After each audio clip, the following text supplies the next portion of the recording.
Good morning, students. So let us now discuss about our next topic, which is organ specific and tissue specific manifestations. So manifestation is basically symptoms which are seen as the result of some disease, or you can say an observable condition is called a manifestation. So human body has a number of organs, tissues and systems. Disease causing microbes enter the body by different means and goes to different organs and tissues. So the microorganisms enter the body through various routes. So if they enter through nose, they are likely to go into the lungs and cause respiratory disorders like tuberculosis or pneumonia. And if they enter through the mouth, they pass into digestive tract and may cause typhoid, diarrhea, etc.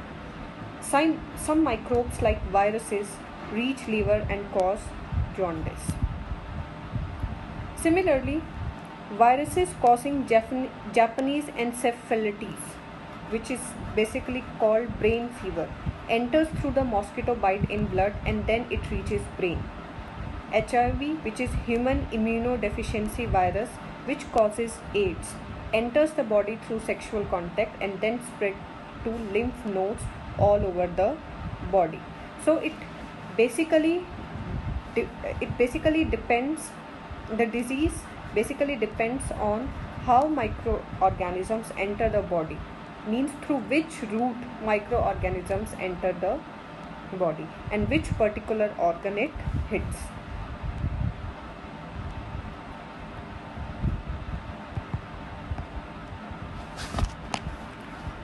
Now there are two ways to treat an infectious diseases.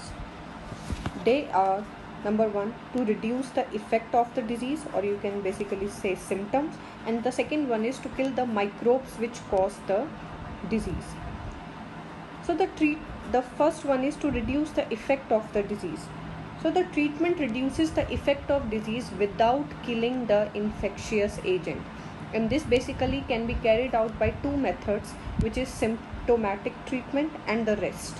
So in the symptomatic treatment, medicines are taken to treat symptoms of the disease, and symptoms are related to basically infection. Example, fever, pain, sneezing, coughing, etc.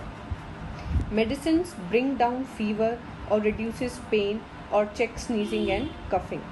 And the next way to reduce the effect of the disease is bed rest. So bed rest is advised to conserve energy for making the same available for the healing. And the second way to treat an infectious disease is to kill the microbes. So this can be done by taking suitable antibiotics and drugs which kill the microbes, and the disease is hence cured. So antibiotics are the drugs which can block the biochemical process of bacteria without actually harming the human cells. So these antibiotics basically target the microorganisms only, and they doesn't harm the human cells. So these two are the principle of treatment, which is, or you can say, the ways to treat an infectious diseases. In our next video, we are going to discuss the principle of prevention, that how can we prevent an infectious disease. So that's it for this video. We are going to continue with our chapter in the next video.